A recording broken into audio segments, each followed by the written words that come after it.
안녕하세요. 꿈라디오 도윤에 오신 것을 환영합니다.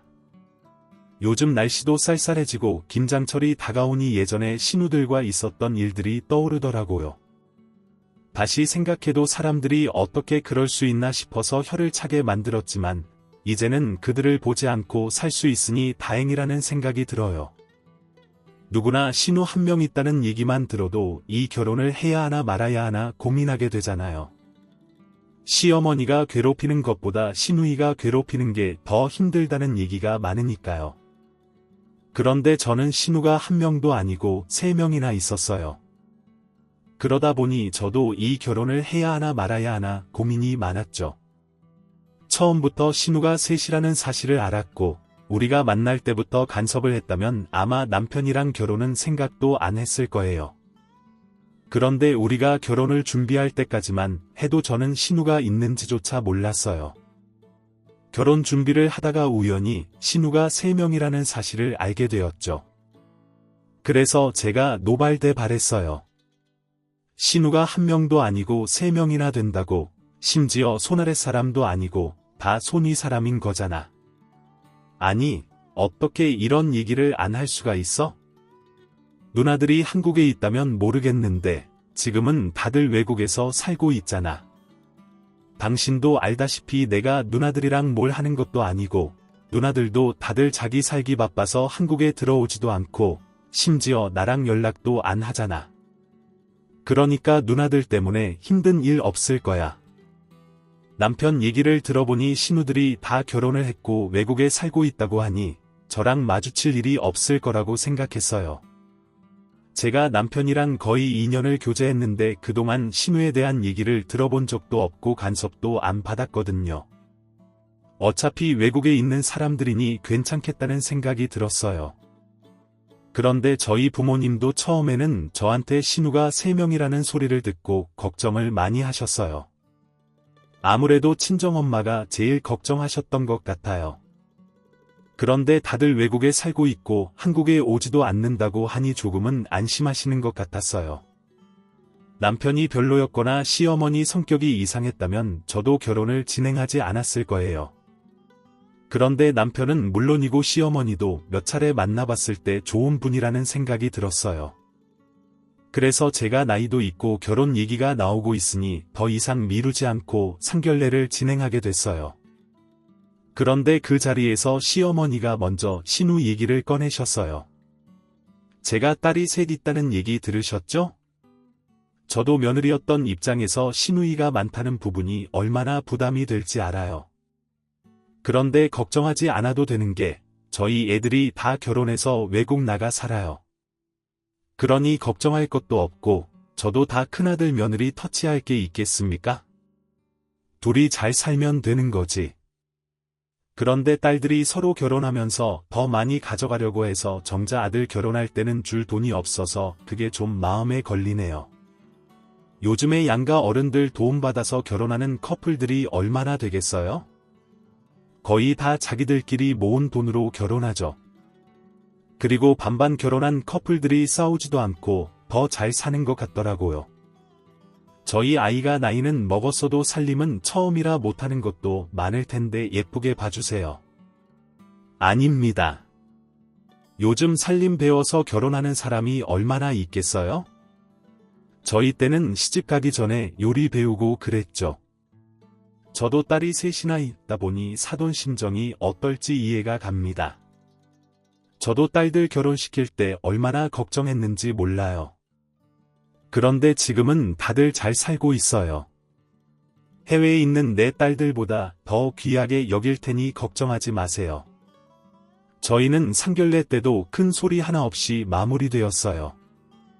저희 친정 부모님도 시어머니를 직접 만나시고는 너무 좋으신 분이라 칭찬하셨거든요. 남편이 좋은 건 진작에 알고 계셨으니 결혼까지 일사천리로 진행됐습니다. 그렇게 결혼하고 3년 정도까지는 별다른 문제가 없었어요. 심지어 저희는 명절에 여행도 가고 시댁에 거의 들리지 않았거든요. 매번 시어머니가 저보고 명절에 놀러 가라고 말씀하셨어요. 이번 명절은 짧으니까 오지 마라. 괜히 왔다 갔다 힘들어. 나야 가까운 데 살고 있으니 자주 보니까 이번에는 친정에만 있다가 와라. 내가 용돈도 좀 챙겨줄 테니까 맛있는 거 사드려. 그리고 다음 명절에는 이번 명절은 길더라. 그러니까 너희들끼리 오붓하게 여행이나 다녀와라. 매일 회사 다니느라 정신없이 보내잖아. 연휴 때는 푹 쉬어야 되는 거야.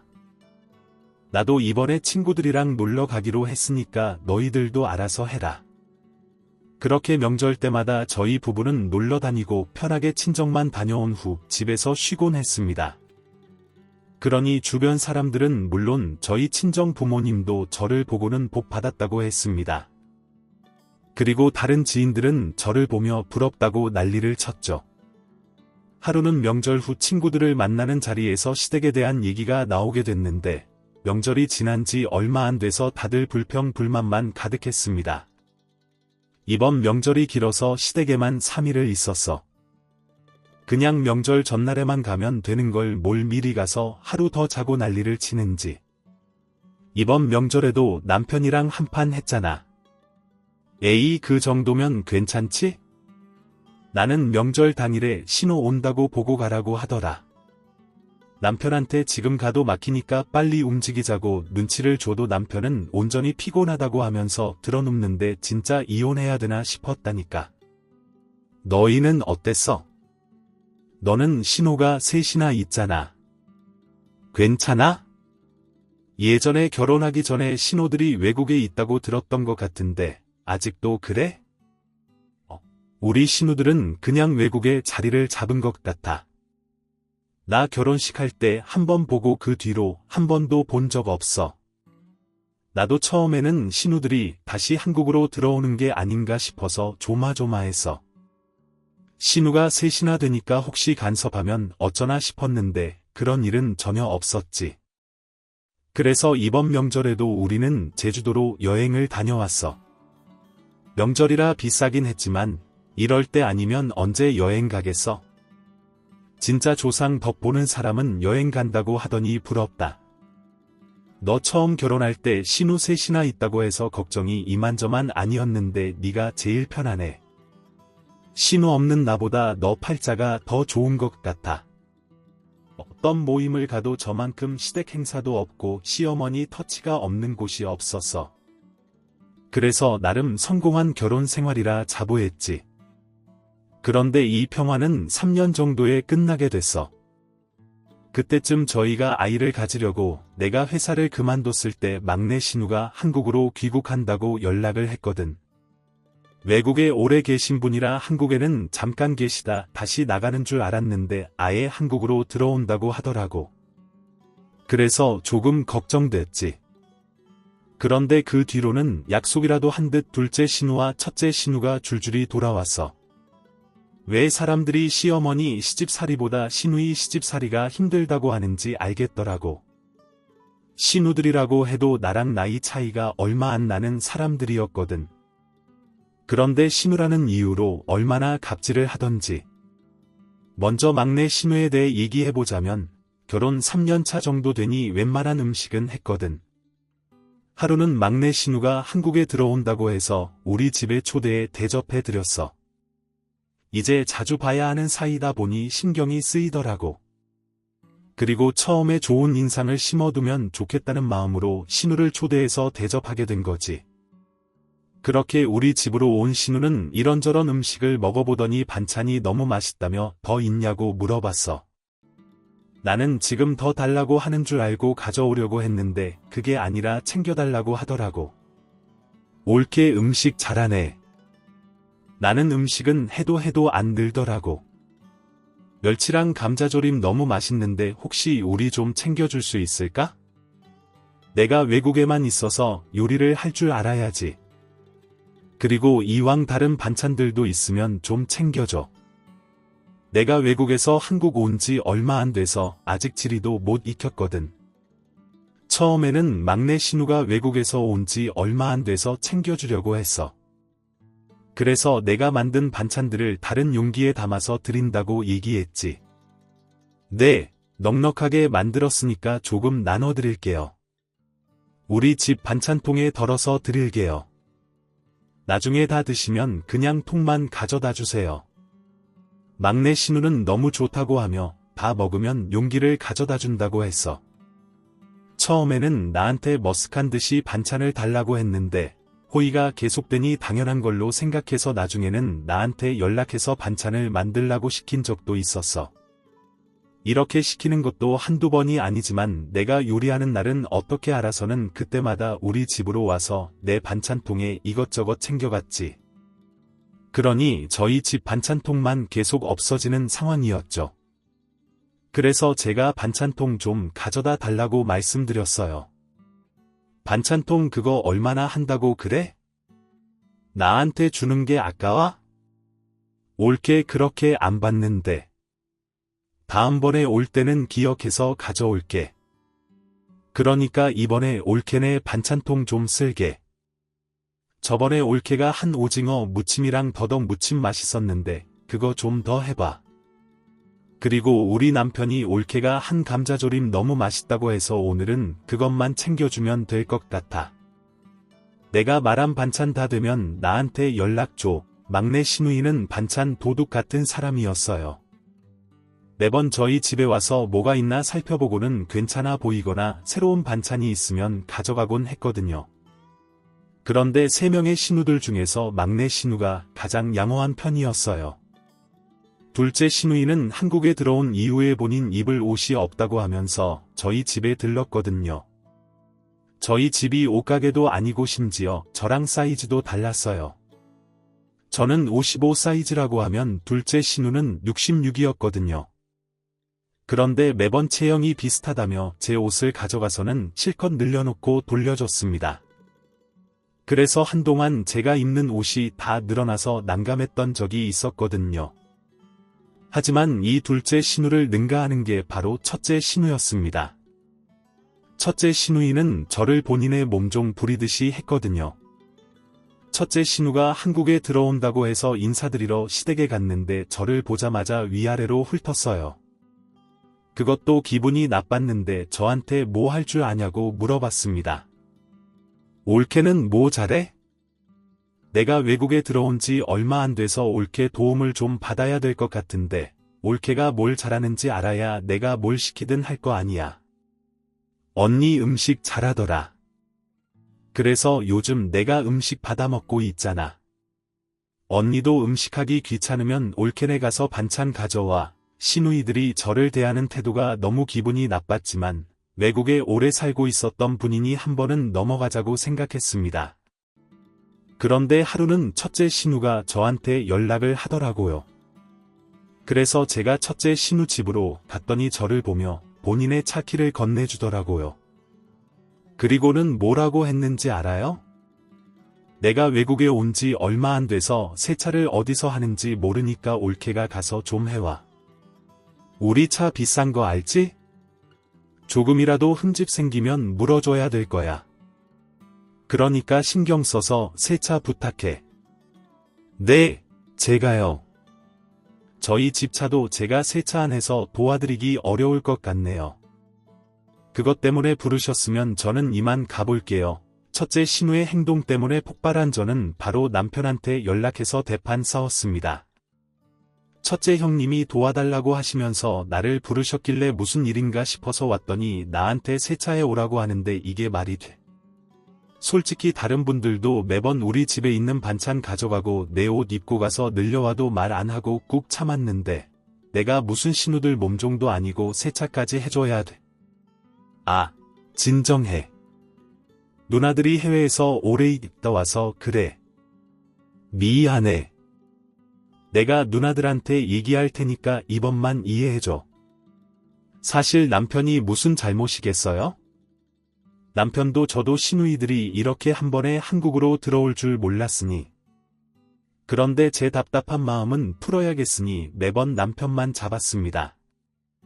하지만 남편은 그럴 때마다 미안하다며 제 눈치 보느라 정신이 없었죠. 그 이후 대망의 사건이 하나 있었어요. 시어머니 생신이었습니다. 그전에는 저희가 모시고 맛있는 음식점에 갔었는데 이번에는 신우들이 있으니 어떻게 해야 하나 싶었거든요. 근데 둘째 신우가 연락하더니 시어머니 생일을 주말에 당겨서 한다고 알려줬습니다. 그래서 저는 사람도 많으니 당연히 다 같이 모여 음식점을 가는 줄 알았어요. 사람이 한두 명도 아니고 9명이나 되니까요. 그래서 집에서 차리는 건 무리라고 생각했죠. 그렇게 가벼운 마음으로 시댁에 들어갔는데 첫째 신우가 저보고 뭐 하고 서 있냐고 하더라고요. 지금 뭐 하고 서 있어? 우리 저녁 굶길 거야? 엄마 생신상인데 당연히 며느리가 차려야 되는 거 아니야? 그렇게 빈손으로 온 거야? 여태까지 얼마나 편하게 지냈으면 시어머니 생신에 며느리가 빈손으로 올 생각을 해. 빨리 생신상 차릴 준비해. 너무 당황스러운 마음에 냉장고를 둘러봤는데 아무것도 없더라고요. 심지어 물 한 잔도 없었습니다. 그래서 너무하다는 생각이 들어 저도 한마디 했죠. 제가 시어머니 생신상을 차려드릴 수 있는데 계속 형님들이 저를 몸종 대하듯 하면 저는 이렇게 못 살아요. 그리고 어머님도 너무하신 거 아니에요? 제가 여태까지 잘해드렸는데 신우들이 이렇게 막 나오는데 막아주시지도 않고 어떻게 가만히 계실 수가 있어요? 그렇게 저는 속에 있던 말을 쏟아내고는 시댁을 나왔습니다. 나오고 나서는 너무했나 싶은 마음이 있었지만 후련한 마음도 있었어요. 그런데 1시간 정도 지났나 시어머니한테 연락이 왔습니다. 아가, 미안하다. 내가 너를 생각을 못했다. 내 딸들이 드센 건 알고 있었지만 너를 이렇게까지 힘들게 하고 있는 줄 몰랐어. 내가 애들한테 잘 알아듣게 설명했으니까 너도 마음 풀어라. 너가 나한테 잘한 거 내가 잘 알지. 이번에는 내가 너무 신경을 못 쓴 것 같다. 미안해. 아니에요. 저도 어머니께 큰 소리 낼 건 아니었는데 죄송해요. 생신날 제가 맛있는 거 사드릴게요. 죄송해요. 시어머니가 저한테 사과까지 하셨으니 저도 잘못한 부분에 대해서 사과드렸죠. 그렇게 끝이었다면 인연을 끊을 상황이 생기지도 않았을 거예요. 그런데 신우들과 첩지게 된 계기가 발생했습니다. 저희 남편이 사업을 하고 있었는데 경기가 안 좋아지면서 유지하기가 어려운 상황에 놓여 있었어요. 그래서 어떻게 해야 하나 발을 동동 구르고 있는데 남편이 시어머니한테 도움을 받아보겠다 하더라고요. 우리는 결혼할 때 도움받은 것도 없으니까 이번에 도와달라고 하면 어느 정도 도와주실 거야. 내가 어머니한테 잘 얘기해 볼게. 이번만 잘 마무리되면 되는 거니까. 그렇게 남편은 시어머니와 얘기해 본다고 했습니다. 근데 시어머니가 도와주신다고 했나 봐요. 그래서 저희도 한시름 났다고 생각했어요. 근데 막내 신우한테 전화가 와서는 저한테 고래고래 소리를 지르더라고요. 올케 지금 우리 엄마 사는 집 팔아서 동생 사업 돕는 게 말이 돼. 그리고 그걸 우리 엄마가 도대체 왜 도와야 되는 거야? 결혼할 때 못 받았으면 끝인 거지 결혼하고 나서 해달라는 건 도대체 무슨 경우야?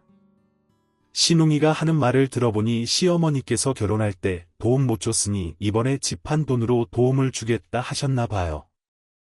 그 사실을 알게 된 신호들은 난리가 난 거죠. 그중에 막내 신호가 저한테 전화한 것이었죠.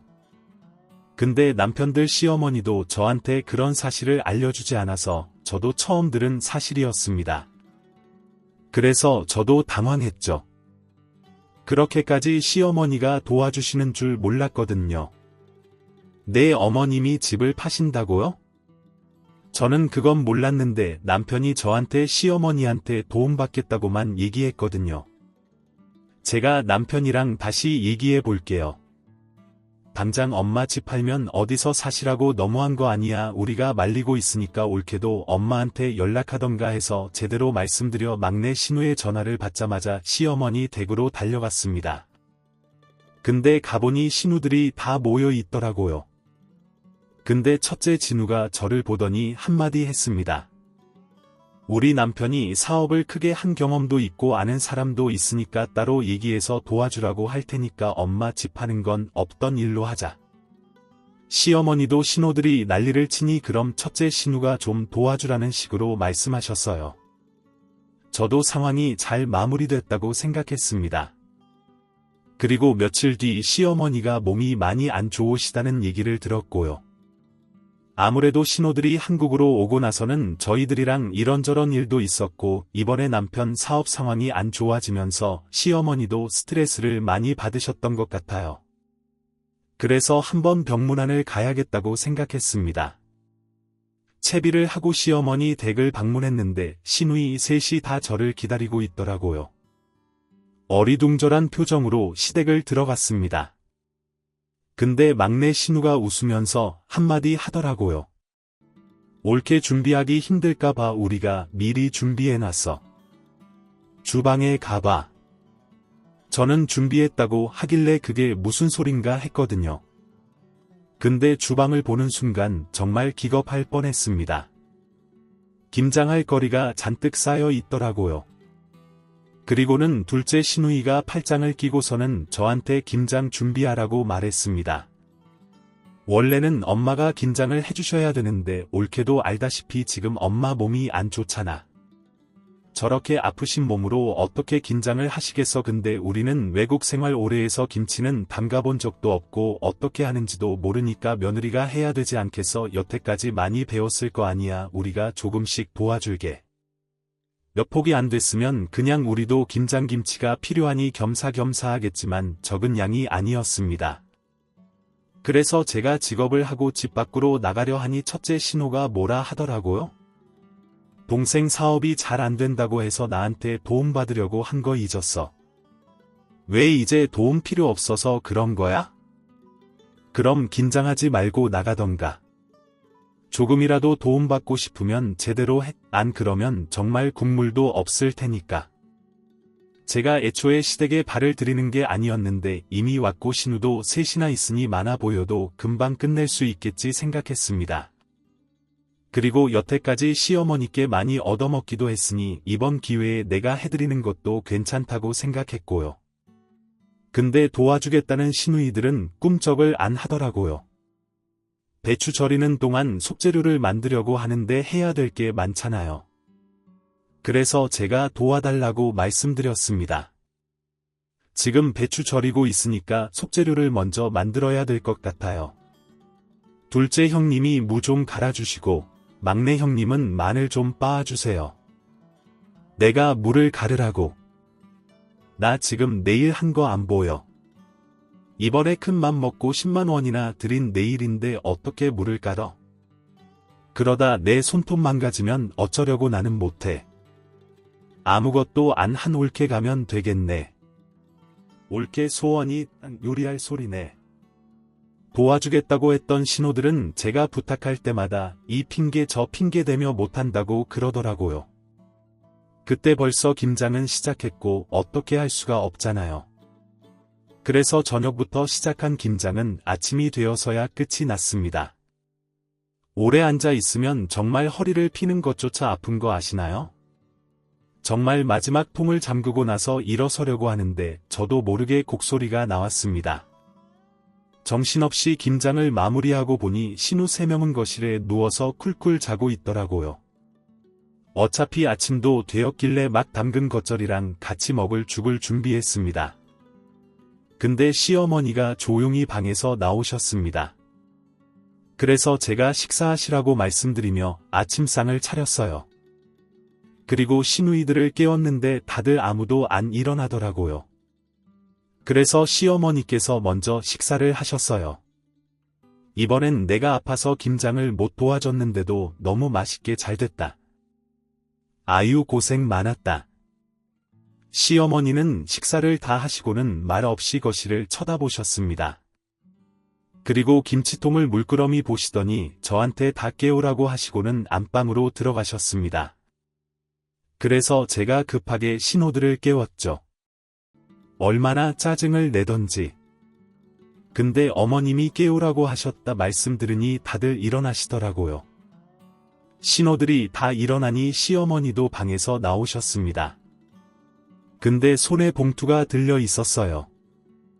4개더라고요. 그리고 시어머니가 한마디 하셨습니다. 김장하느라 고생 많았다.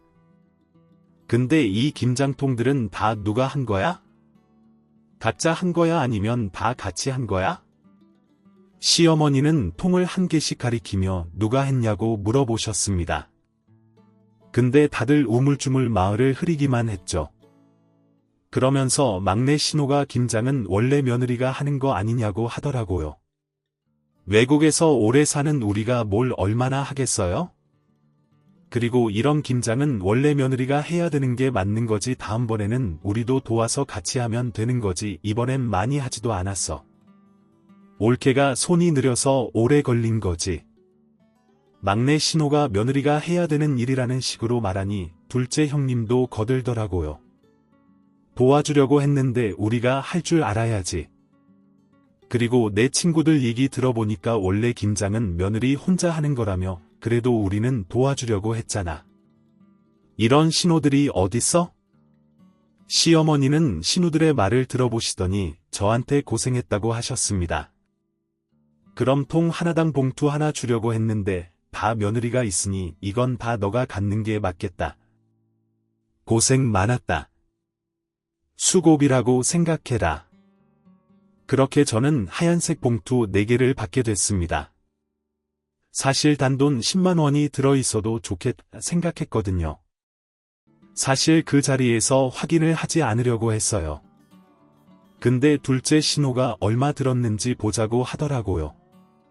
올케는 좋겠네.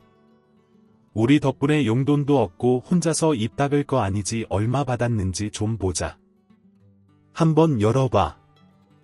신우인 셋이 제가 봉투를 열기만을 기다리고 있었습니다. 어머니도 마음대로 하라고 말씀하셨죠. 그래서 다 같이 보낸 자리에서 봉투를 열었습니다. 근데 하얀 봉투 한 개에 1천만 원짜리 수표가 들어있었어요. 혹시 다른 것들도 그런가 싶어서 확인했습니다. 근데 다 1천만 원씩 들어가 있더라고요. 그러니 저는 총 4천만 원이나 되는 돈을 받게 된 것이었죠. 너무 얼떨떨해서 시어머니를 쳐다보고 있었는데 신호들이 한마디씩 했습니다. 엄마 너무한 거 아니에요?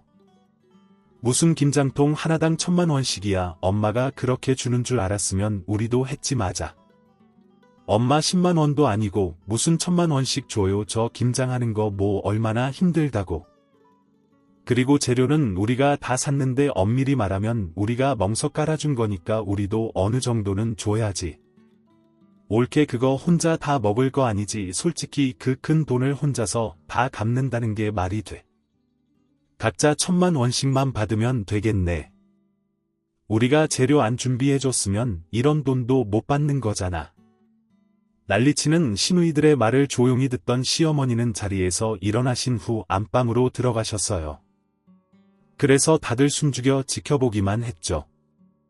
근데 또 하얀색 봉투를 가지고 나오셨습니다.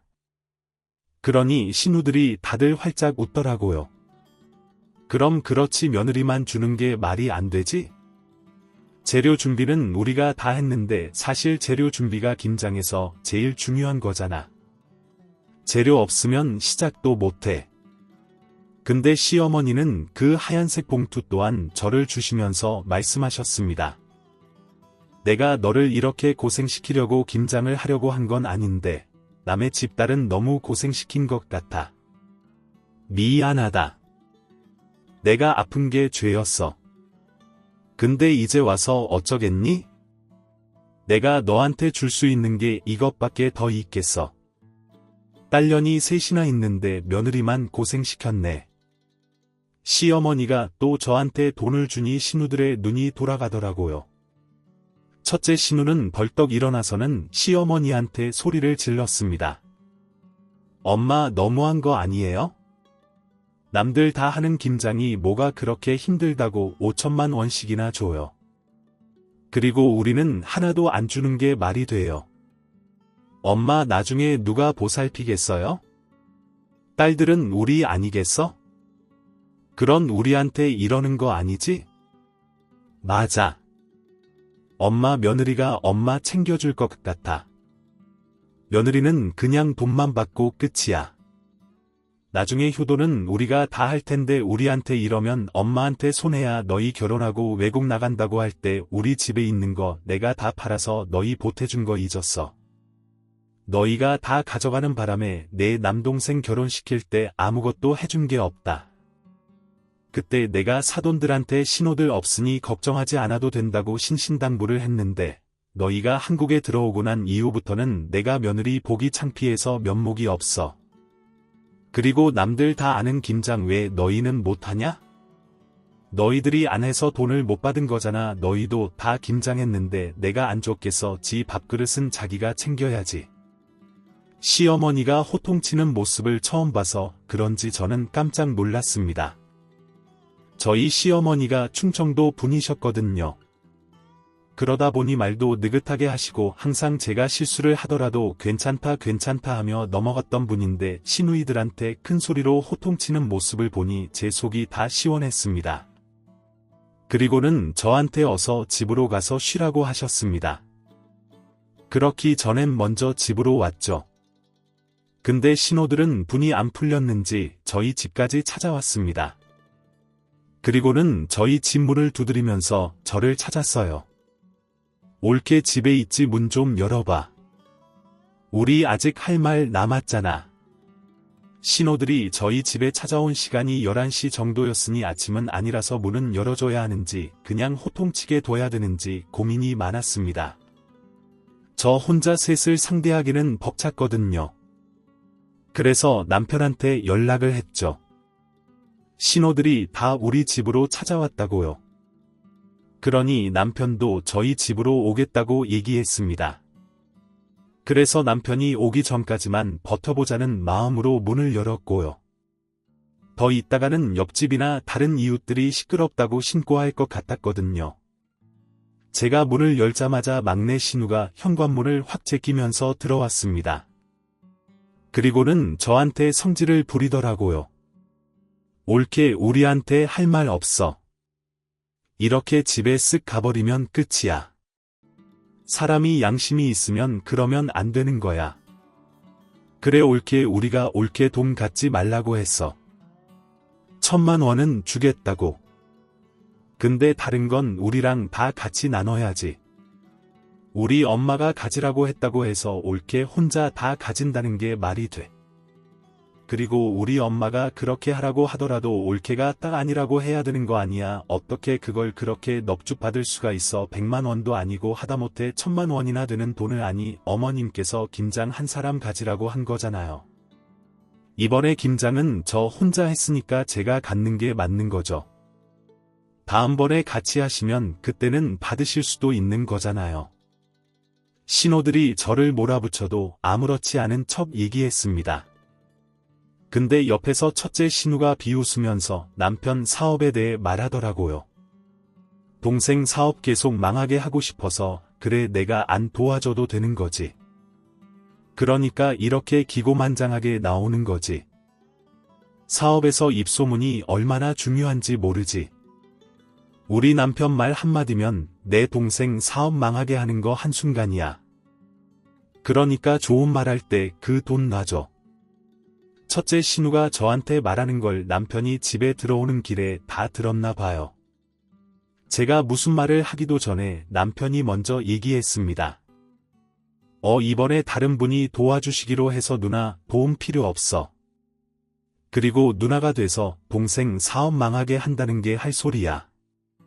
우리 와이프가 누나들 때문에 힘들다 했을 때도 누나들이 한국 나온 지 얼마 안 돼서 그렇다고 하면서 이해해달라고 했는데 내가 미쳤나 보네. 이런 누나들인 줄도 모르고. 아니 그게 아니라 이번에 엄마가 김장한 사람한테 돈을 줬는데 올케가 5천만 원이나 가져갔어. 그게 말이 되니? 엄연히 우리도 같이 있었는데 엄마가 올케한테만 돈을 준 거야. 근데 올케는 우리랑 나눌 생각도 안 하고 다 가져가더라. 그러니까 내가 그런 거지. 정말 내가 너 망하게 하겠어 듣자니 김장한 만큼 나눠 갖기로 한 거라며. 그럼 우리 집사람이 다 해서 그렇게 많이 받은 거 아니야? 근데 그게 뭐가 불공평하다고 우리 집에 찾아와서 이 난리를 피우는 거야.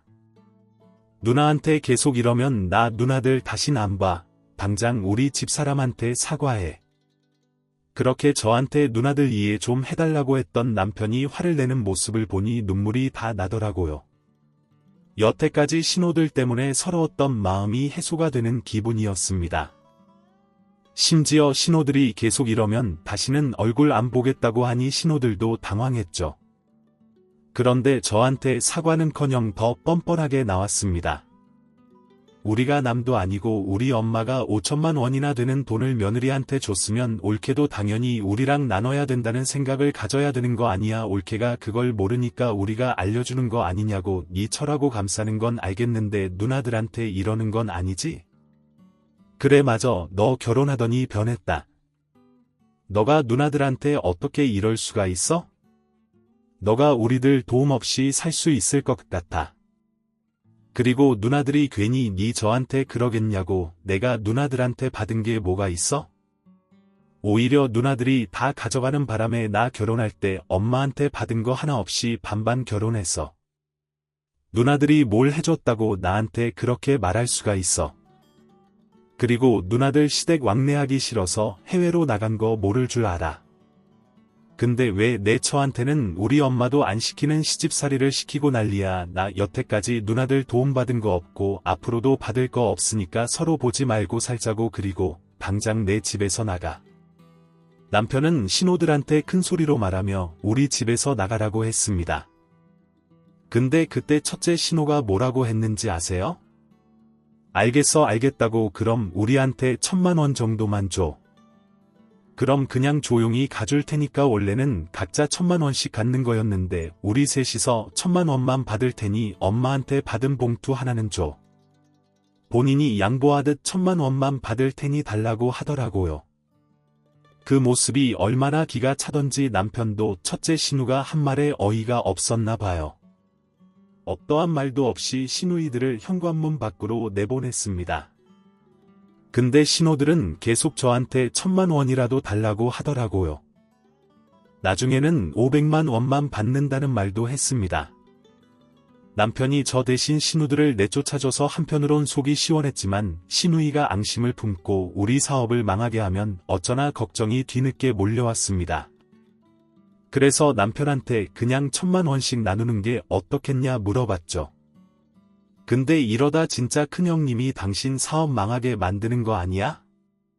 우리 이 돈 당장 없이도 살 수 있잖아. 당신도 이번에 아는 분 도움받아서 급한 것도 잘 막았다며. 형님들 더 이상 안 볼 것도 아닌데 그냥 1,000만 원씩 나눠 가질까? 그걸 왜 나눠? 엄마가 당신한테 준 걸. 그리고 내 형네 회사도 상황 안 좋아. 근데 괜히 당신이나 나한테 그런 모습 보이면 자존심도 상하고 본인 마음대로 휘두를 수가 없어서 저렇게 말하고 다니는 거지. 그리고 나 누나들 이제 다시 안 보고 살 거야. 그러니까 당신도 이제 더 이상 누나들 때문에 스트레스 받을 일 없어. 사실 처음에 누나들이 한국에 오면 다들 결혼했으니까 당신한테 더 잘해줄 거라고 생각했거든. 근데 아니더라. 괜히 누나들 때문에 우리 둘이 싸우는 일만 많아졌잖아. 그럴 바에는 누나들 안 보고 살면 되는 거지. 그리고 엄마한테도 누나들 안 보고 살 거라고 말하니까 그렇게 하라고 하시더라. 남편은 저보다 단호하게 누나들을 안 보고 살 거라고 했습니다. 그리고 시어머니도 이에 동의를 했다고 하더라고요. 새삼 든든하다는 생각이 들었어요. 그렇게 시누이들을 보지 않고 살 수 있겠다 생각했는데 하루는 셋이 다 저를 찾아온 적이 있었습니다. 제가 바로 남편한테 전화를 걸려고 하니 둘째 신우가 미안하다고 사과를 하더라고요. 올케 우리가 잘못해서 우리가 며느리로만 살아봤지 누구 형님으로 안 살아봤잖아. 그러니 나도 괜히 대접받고 싶고 그런 마음이 들더라고. 근데 생각해보니까 우리가 너무한 것 같아서 사과하려고 왔어. 맞아 올케가 한번 용서해줘. 그리고 우리가 잘못했다고 얘기한 거 엄마한테 좀 대신 말해줘. 요즘 엄마가 우리한테 돈도 안 주시니까 아주 죽겠어. 그러니까 올케가 대신 말 좀 잘해줘. 저한테 사과하러 오신 게 아니라 어머님이 요즘 돈을 잘 안 보태주시니 저랑 사이 좋은 척하면서 받아내시려고요. 저한테 사과하는 것도 진심이 아니란 생각은 있었지만 그래도 설마 했는데 그러니까 올케가 말 좀 잘해봐. 그래야 엄마가 다시 우리들한테 돈을 줄 거 아니야. 신호들을 보니 정말 답이 없더라고요. 그래서 알겠다고 하면서 제가 시어머니한테 전화드린다고 했죠. 그렇게 시어머니와 통화가 되고 난 뒤 제가 한 한마디로 신우들이 나아 빠졌습니다.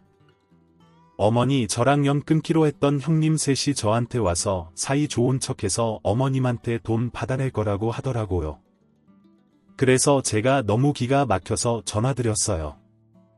신호들은 남편이 없는 제가 본인들의 말을 고분고분 들을 거라 생각했나 봐요. 근데 이제 저도 더 이상 안 볼 사이인데 굳이 조심스러울 거 없잖아요. 그래서 시어머니한테 전화해서는 신호들이 지금 뭘 하고 있는지 말씀드렸습니다. 그랬더니 시어머니가 노발대발 하시면서 저희 집으로 오신다고 했어요. 그 소리를 들은 신우들은 저를 째려보더니 후다닥 저희 집을 나갔습니다. 그 뒷모습을 보는데 얼마나 웃겼는지 몰라요. 그런데 창문으로 보인데 시어머니랑 신우 셋이서 마주쳤더라고요. 시어머니가 고래고래 소리를 지르고 신우들은 잘못했다고 비는 모습을 보니 속이 얼마나 시원하던지 그리고 나서 시어머니는 신우들한테 돈 한 푼 주지 않고 계신다 하더라고요. 그 모습을 보는데 정말 뿌린 대로 거두는구나 싶었어요. 저한테 그렇게 갑질할 때만 하더라도 본인들이 그런 상황에 처해질 거라고는 생각도 못했겠죠. 근데 그런 사람일수록 눈에는 눈 귀에는 귀로 대해줘야 하는 거 아시죠? 역지사지를 해줘야 본인들이 얼마나 잘못했는지를 아는데 솔직히 우리 신호들이 그걸 알아차렸을까 모르겠네요. 또 제 핑계 아니면 저희 남편 핑계 대면서 우리들 때문에 돈도 못 받게 됐다며 한탄할 수도 있죠. 시어머니가 신우들한테 뭐라고 했는지 몰라도 그 이후부터는 저한테 연락은 물론 찾아오는 일도 일절 없었습니다. 그래서 요즘 남편이랑 둘이 행복하게 지내요. 마음이 편해져서인지 이번에 임신도 성공하게 됐습니다. 신호들이 한국에 들어온 뒤로는 임신이 안 됐거든요. 아무래도 스트레스를 너무 많이 받고 있는 상황이니 아이가 더 안 돌아섰던 것 같아요. 근데 이제 얼굴 볼 신호들이 없어서 그런가 저와 남편에게도 아기 천사가 찾아왔어요. 이제 안정기가 지나 시어머니께도 말씀드리니 너무 축하하고 감사하다고 하며 용돈으로 쓰라며 돈도 주셨어요. 저희 남편도 고비가 한자리에 있었지만 잘 해결돼서 요즘에는 경제적으로 넉넉하게 생활하고 있어요. 신우들이 있을 때는 정말 폭풍 속에 있는 기분이었는데 이제는 꽃밭에 있는 기분이에요. 그러니 이런 아기 천사도 저한테 찾아왔겠죠. 이제는 시어머니와 남편 그리고 새로 생기는 우리 아이에게만 집중하려고요. 다들 긴 제 이야기 집중해 들어주셔서 감사합니다. 오늘도 저희 채널에 와주셔서 감사드립니다. 더 좋은 이야기로 찾아뵙겠습니다. 지금까지 작은 별 라디오였습니다.